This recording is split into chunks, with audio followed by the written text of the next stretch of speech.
Pulivendula ZPTC ఉప ఎన్నిక సమరాన్ని తలపిస్తుంది. దీనికి సంబంధించి కూడా ప్రధాన పార్టీలు కూడా రెండు హోరావరిగా ప్రచారం చేపట్టే. దీనికి సంబంధించి కూడా కడప ఎంపీ మంతా సార్ చెప్పండి, ఎందుకు ఈ ఎన్నిక ఇంత ప్రతిష్టాత్మకంగా తీసుకున్నారు? బేసికల్గా మీ అందరికీ తెలుసు, పులివెందుల జెడ్పీటీసీగా ఉన్న మహేశ్వర్ రెడ్డి ఒక దైవ కార్యక్రమంలో గంగమ్మ జాతరలో ఒక ప్రమాదం జరిగి చనిపోయినాడు. సో దాదాపు ఒక 2.5 సంవత్సరాల తర్వాత ఇవాళ బై ఎలక్షన్ వచ్చింది. మరి ఎందుకు ఇంత అకాలంగా బై ఎలక్షన్ వచ్చిందో కూడా తెలియని పరిస్థితి. ఇంకా జస్ట్ ఇంకొక సంవత్సరంలో లోకల్ బాడీ ఎలక్షన్లు జరుగుతూ ఉన్నాయి. సో ఈ టైంలో ఎలక్షన్ వచ్చింది. మేము ఒక మంచి సంప్రదాయాన్ని పాటించి ఆ చనిపోయిన కుటుంబంలో మహేష్ అన్న కొడుకు హేమంత్ రెడ్డికి టికెట్ ఇచ్చినాము. వైఎస్ఆర్ కాంగ్రెస్ పార్టీ నుంచి, తెలుగుదేశం పార్టీ నుంచి మన బీటెక్ రవి గారు పులివెందుల మండలంలో మరి తెలుగుదేశం పార్టీ వాళ్ళు ఎవరు లేరో మరి ఏమో తెలియదు, కానీ సింహాదిపురం మండలం నుంచి వాళ్ళ ఇంట్లో వాళ్ళను పోటీకి నిలబెట్టడం జరిగింది. ఈ నేపథ్యంలో బీటెక్ రవి గారు పోటీ పెట్టినప్పటి నుంచి ఇంకా మీరందరూ చూస్తూ ఉన్నారు, తెలుగుదేశం పార్టీ నాయకులు ఆదినారాయణ రెడ్డి కావచ్చు, వీళ్ళందరూ అంటే సీఎం రమేష్ నాయుడు కావచ్చు, వీళ్ళందరూ ఏ రకంగా ప్రొవోకింగ్ స్టేట్మెంట్స్ ఇస్తున్నారో మీ అందరూ చూస్తూ ఉన్నారు. ప్రజలంతా కూడా గమనిస్తూ ఉన్నారు. పులివెందుల ప్రజలకు ఇది స్పష్టంగా అర్థమైంది. వీళ్ళందరూ కలిసి ఊరి మీద దాడి చేస్తుండ్రు. పులివెందుల యొక్క గుర్తింపు మీద, పులివెందుల యొక్క ఐడెంటిటీ మీద దాడి చేస్తుండ్రు వీళ్ళందరూ కలిపి. తప్పకుండా ప్రజలు విఘ్నులు. నేను ఒకటే గవర్నమెంట్ మనవి చేస్తూ ఉన్నా, ఒకటే ఎన్నికల కమిషన్ మనవి చేస్తూ ఉన్నా, ఫ్రీ అండ్ ఫెయిర్ పోలింగ్ జరపండి. ఈరోజు పరిస్థితి ఎలా ఉందంటే పోలీసులు పూర్తిగా అధికార పార్టీకి తొత్తుల్లా ప్రవర్తిస్తూ ఉన్నారు. గడిచిన 14 మాసాల్లో కొన్ని వందల తప్పుడు కేసులు పెట్టినారు. కాబట్టి పోలీసులు అధికార పార్టీకి తొత్తుల్లా పనిచేస్తూ ఉన్నారు. చిన్న దానికి కూడా అంటే తోరణం ఒకటి తెగినా కూడా 307 సెక్షన్ పెట్టి అటెంప్ట్ మర్డర్ కేసులు అంటే అబ్యూజ్ ఆఫ్ సెక్షన్స్ చేస్తూ ఉన్నారు పోలీసులు. అంటే ఇంత ఘోరంగా పోలీసింగ్ ఉంది. ఇవాళ కేవలం తెలుగుదేశం పార్టీ ఇక్కడ కంటెస్ట్ చేసిందంటే ఎన్ని దౌర్జన్యాలైనా చేయొచ్చు, ఇన్సూరెన్స్ చేసుకుంటారు. ఏంది పోలీసు వాళ్ళు ఏమనరు వీళ్ళను, వీళ్ళకి ఇన్సూరెన్స్ పాలసీ ఉంది. అంటే పోలీసు వాళ్ళు వీళ్ళు ఏమి అనరు అనే ధైర్యంతో, పోలీసు వాళ్ళు ఏం చేసినా కూడా వత్తాసు పలుకుతారనే ఒక అండతో, ఒక ధైర్యంతో, ఒక భావంతో మరి ఈ మాదిరి ఉప ఎన్నికల్లో వాళ్ళు ఇష్టం వచ్చినట్టు ప్రగల్భాలు పలుకుతూ ఉన్నారు.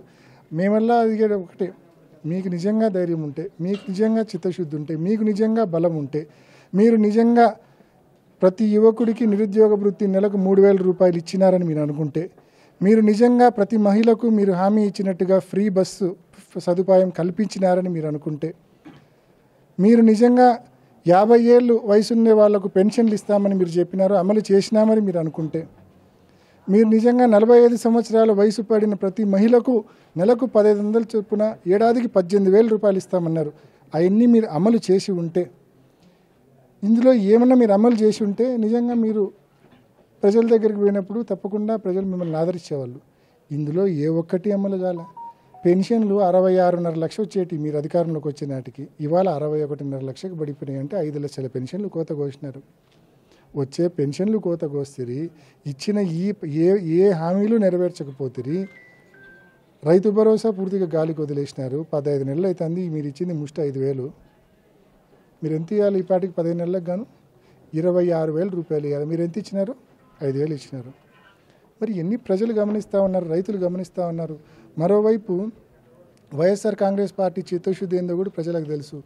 ఎన్నికలప్పుడు ఇచ్చిన ప్రతి వాగ్దానం జగన్మోహన్ రెడ్డి గారు అమలు చేసినారు.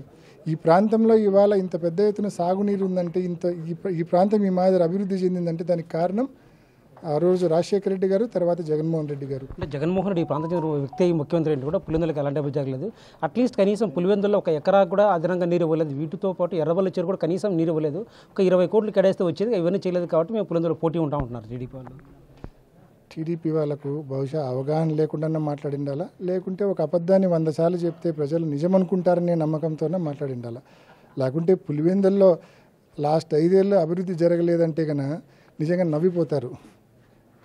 ఇన్ఫ్యాక్ట్ జగన్మోహన్ రెడ్డి గారు చేసిన అభివృద్ధిని వినియోగంలోకి తెచ్చే దాంట్లో వీళ్ళు విఫలమైనారు. ఎర్రబల్ల చెరువుకు మీ అందరికీ గుర్తుంటుంది, సరిగ్గా ఒక 2 వారాల క్రితం ఈ నోటిఫికేషన్ రాకముందు 2 నెలల నుంచి రైతులు అడుగుతూ ఉన్నారు. ట్రాన్స్ఫార్మర్ సదుపాయం లేక వాళ్ళకి నీళ్ళు ఇవ్వాల. మేము సొంతంగా ట్రాన్స్ఫార్మర్ తెచ్చి పెట్టాం. అప్పుడు వీళ్ళల్లో చలనం వచ్చింది. చలనం వచ్చి ట్రాన్స్ఫార్మర్ తెచ్చి నీళ్లు ఇవ్వడం జరిగింది. అంటే మేము తెచ్చే వరకు వీళ్ళల్లో కనీస చలనం కూడా లేదు నీళ్ళు ఇవ్వాలని చెప్పి. మళ్ళీ వీళ్ళు ఈరోజు వచ్చి రైతుల గురించి మాట్లాడుతూ ఉన్నారు. అయినా కృష్ణా నీళ్లు చిత్రావతికి కానీ లేకుంటే గండికోట ద్వారా పైడిపాలెం కానీ రాజశేఖర రెడ్డి గారి వలన వచ్చినాయి. అక్కడి నుంచి ప్రతి గ్రామానికి లిఫ్ట్ ఇరిగేషన్ స్కీము లాస్ట్ 5 ఏళ్లలో ఎన్ని ఎత్తిపోతల పథకాలు ఆపరేషన్లోకి వచ్చాయో, ఎగ్జిక్యూషన్లోకి వచ్చాయో ఒకసారి చూసుకోమని చెప్పండి. లింగాల మండలం కావచ్చు, పులివెందుల మండలం కావచ్చు, వేముల మండలం కావచ్చు, ఎన్ని ఎత్తిపోతల పథకాలు అమల్లోకి వచ్చినాయో ఒకసారి చూసుకోమని చెప్పండి. ఊరికే అంటే అవగాహన లేని మాటలు పక్కన పెట్టండి. నిజంగా ప్రతి గ్రామానికి మరి ఇవాళ మరి పీబీసీ నీళ్లు కానీ, లింగాల బ్రాంచ్ కెనాల్కి సంబంధించిన నీళ్లు కానీ, జీకేఎల్ఐ నీళ్లు కానీ వెళ్ళే పరిస్థితి ఉంది. ప్రత్యక్షంగానో పరోక్షంగానో వెళ్ళే పరిస్థితి ఉంది. చెరువులకు ఫీడ్ చేసే పరిస్థితి ఉంది ఇవాళ పులివెందుల నియోజకవర్గంలో. ఈ పరిస్థితికి కారణం 2 వ్యక్తులే. ఒకటి రాజశేఖర రెడ్డి గారు, తర్వాత జగన్మోహన్ రెడ్డి గారు. తెలుగుదేశం పార్టీకి దీంట్లో ఎటువంటి క్రెడిట్ లేదు. అంతెందుకండి, రైతుల కోసం జగన్మోహన్ రెడ్డి గారు 30 కోట్ల రూపాయలు పెట్టి అరటి రైతులకు ఇంటగ్రేటెడ్ కోల్డ్ స్టోరేజ్ కట్టిస్తే, మార్చి 2024లో ఆయన ప్రారంభిస్తే, తర్వాత ఎన్నికల కోడ్ వచ్చింది. ఆయన ప్రారంభించిన ఆ 30 కోట్ల రూపాయల ఫెసిలిటీని అరటి రైతులకు ఇన్నాళ్ళకు గాను దాదాపు 15 నెలలకు కూడా వీళ్ళు వినియోగంలోకి తెచ్చేదాంట్లో విఫలమైనారు. ఇది ఫెయిల్యూర్ కాదా? రెడీగా 30 కోట్ల ఫెసిలిటీ ఉంది రైతులకు, కోల్డ్ స్టోరేజ్ ఫెసిలిటీ. ఆ ఫెసిలిటీ వినియోగంలోకి వస్తే ధరలు కూడా స్టెబిలైజ్ అవుతాయి. రైతులకు ధరలు కూడా స్టెబిలైజ్ అవుతాయి, మంచి ధరలు ఉంటాయి, స్టేబుల్గా ఉంటాయి ధరలు. అటువంటి ఫెసిలిటీని వినియోగం అంటే రెడీగా ఉన్న ఫెసిలిటీని ఒకరిని ఐడెంటిఫై చేసి దాన్ని వాడకంలోకి తెచ్చే దాంట్లో ఈ ప్రభుత్వం విఫలమైంది. వీళ్ళు మళ్ళీ మాట్లాడదాం, మనం వినడం. మెడికల్ కాలేజు జగన్మోహన్ రెడ్డి గారు కట్టించినారు, రెడీగా ఉంది. ఎన్ఎంసీ నేషనల్ మెడికల్ కౌన్సిల్ 50 సీట్లు మంజూరు చేసింది 24-25 అకాడమిక్ ఇయర్కు. వచ్చిన సీట్లను వద్దని ఈ పనికిమాలిన ప్రభుత్వం వద్దని చెప్పి వెనక్కి రాసింది. వీళ్ళు మళ్ళీ అభివృద్ధి గురించి, పులివెందుల గురించి మాట్లాడడం. నవ్విపోతారు జనాలు వీళ్ళు కన్నా మాట్లాడితే అభివృద్ధి గురించి. వీళ్ళు ఎంతసేపు ఉన్నా జూదం గురించో, బెట్టింగ్ గురించో, అక్రమ మైనింగ్ గురించో, ఇసుక దోపిడీ గురించో, గ్రావెల్ దోపిడీ గురించో, ముగ్గురాయి దోపిడీ గురించో వీళ్ళు మాట్లాడితే వీళ్ళకి సూట్ అవుతుంది. ఎందుకంటే వాళ్ళు చేసే పనులు అయ్యి కాబట్టి. అహంకారానికి పులివెందుల ప్రజలకు పోటీ అంటున్నారు. మీరేమో చంద్రబాబు నిశ్చేతానికి పులివెందుల ప్రజలకు పోటీ అంటున్నారు. వాళ్ళేమో అహంకారానికి పులివెందుల ప్రజలకు పోటీ అంటున్నారు. జగన్మోహన్ రెడ్డి గారికి కానీ, ఇక్కడున్న నాకు కానీ, మా కార్యకర్తలకు కానీ అహంకారము, గర్వము వగేరా వగేరా ఉండింటే లాస్ట్ 5 ఏళ్ళు చాలా సినిమాలు చూసి ఉండేవాళ్ళు. వీళ్ళు అవన్నీ లేకనే మంచి అనిపించుకోవాలా, అందరికీ మంచి అనిపించుకోవాలా, అందరూ మనోళ్ళే నెత్తికెక్కించుకొని మేము ఈరోజు ఈ ప్రయాసపడుతున్నాం. వాళ్ళు మాట్లాడితే పడుతున్నాం కానీ, లేకపోతే ఆయన మాట్లాడితే అర్థం ఉండాలి. బహుశా తెలుగు పైన పట్టు లేదనుకుంటా ఆయనకు. అహంకారం మాకుందంటే నవ్వుతారు జనాలు. మాకు అహంకారం ఉందంటే. నిజంగా ఈరోజు ఎన్నిక మీరు చూస్తూ ఉన్నారు. బీటెక్ రవి కంటెస్ట్ చేసినప్పటి నుంచి చూస్తూ ఉన్నారు. బీటెక్ రవికి సీఎం రమేష్ నాయుడు, జిల్లా అధ్యక్షుడు వాసు, ఇన్ఛార్జ్ మంత్రి సవిత, పక్కనే ఉన్న ఆదినారాయణ రెడ్డి, ఇట్లా టోళ్ళందరూ కోట్ల రూపాయలు ఆయన కుమ్మరిస్తుంటారు. వాళ్ళ ధనబలానికి వైఎస్ఆర్ పులివెందులకు మధ్య ఈరోజు పోటీ జరుగుతూ ఉంది. వాళ్ళ ధనబలానికి పులివెందులకు మధ్య ఈరోజు పోటీ జరుగుతూ ఉంది. తప్పకుండా ఎన్నికల్లో ఒకటే కోరుతా ఉన్నాం. ఇప్పుడు కూడా మీరు ఏమైనా చేయండి, ఫ్రీ అండ్ ఫెయిర్ పోలింగ్ జరిపించే దమ్ము మీకుందా?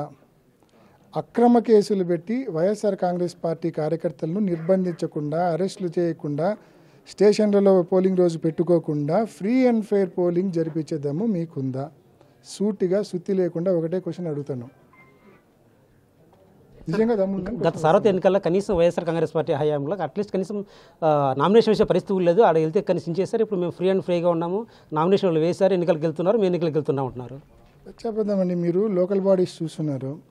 వైఎస్ఆర్ కాంగ్రెస్ పార్టీ రాష్ట్రంలో అధికారంలో ఉన్నప్పుడు పులివెందుల కాన్స్టిట్యున్సీలో లోకల్ బాడీస్ చాలా ఫ్రీగా జరిగినాయి. సర్పంచులు 18 చోట్ల సర్పంచులు కంటెస్ట్ జరిగింది.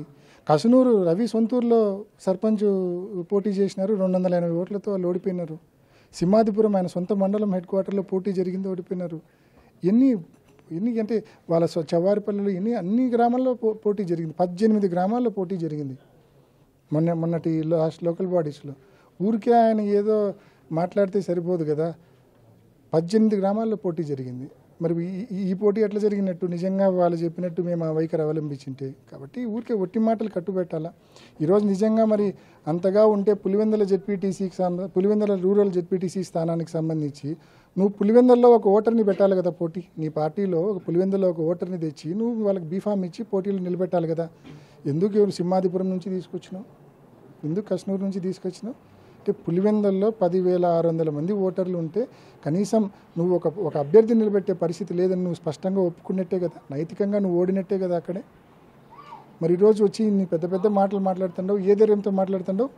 అధికారంలో ఉన్నావని మాట్లాడుతుండవు, డబ్బులు బాగా దండిగా ఉన్నాయని చెప్పి మాట్లాడుతుండవు, పోలీసులు ఉన్నారు ఏం అరాచకం చేసినా కాపాడతారనే ధైర్యంతో మాట్లాడుతుండవు. ఇవి తప్ప ఏమున్నాయబ్బా మీ దగ్గర? మీకు తెలుసు ఫ్రీ అండ్ ఫెయిర్ పోలింగ్ జరిగితే చేతికి చిక్కరనే విషయం మీకు తెలుసు. అవి తెలిసి మళ్ళీ ఈరోజు గొప్పగా ప్రగల్భాలు పలుకుతున్నారు. ఇప్పటికైనా బుద్ధి తెచ్చుకోండి. మీకు నిజాయితీ ఉంటే, మీకు చిత్తశుద్ధి ఉంటే, మీకు నిజంగా ఏమాత్రం దమ్మున్నా free and fair polling, YSR Congress party కార్యకర్తలను నాయకులను హరాస్ చేయకుండా, పోలీసులను అడ్డం పెట్టుకోకుండా ఫ్రీ అండ్ ఫెయిర్ పోలింగ్ జరపండి. ట్రాన్స్పరెంట్గా పోలింగ్ జరపండి, చూసుకుందాం. ప్రజాస్వామ్యబద్ధంగా ఎన్నికలు జరిగితే మాత్రం వైఎస్ఆర్ కాంగ్రెస్ పార్టీ ఖచ్చితంగా విజయం సాధిస్తుంది. అయితే మాత్రం తెలుగుదేశం పార్టీ పోలీసులను డబ్బును అడ్డంగా పెట్టుకొని కూడా వాళ్ళు ఎన్నికలకు వెళ్తున్నారంటూ కూడా ఎంపీ ఆరోపిస్తున్నారు. కెమెరా పర్సన్ సుదర్శన్తో శివ, బిగ్ టీవీ, పులివెందుల నుంచి.